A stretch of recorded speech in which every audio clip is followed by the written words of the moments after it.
Olha, gente, que feira, hein? Que feira, hein? Que beleza, hein? Onde vai ser um lugar? Canaã? Canaã, parece. Já foi pra Canaã, aquela também já foi pra Canaã. Olha, mesmo até a sacola aqui, ó. É só, hein? Olha que maravilha! Amanhã ela vai pra roça.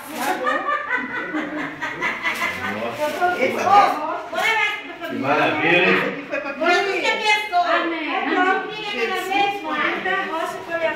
Ó.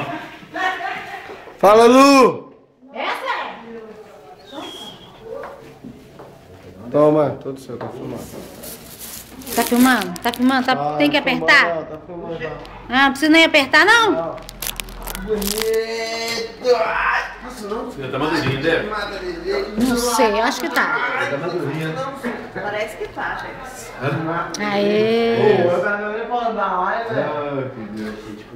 Que Deus bom, né? Bora você, bora na rua, velho. Você vai levar na minha festa de primícias. Hein? Primícia, né? Mas eu levei, uai. Eu vou entregar lá no Jardim Vitória. Mês passado eu levei. Assim, até quando o pessoal fazia, o pessoal, cada um, eles compravam os produtos. Lá de baixo?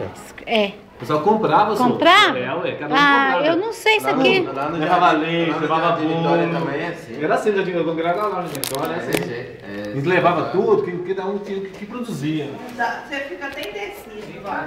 Pode entrar. Eu já fui direto já. Já foi direto lá? Já fui direto já. Cadê Todo a mundo nossa? viu a bolinha. Cadê a nossa? Já levei a minha aqui, ó. Vem cá, menino, vou escolher a nossa. Você poder escolher, tá, Lu? Toma, Luiz. Que dá, tia? Não, deixa eu tapar pra quem? Isso tudo aqui.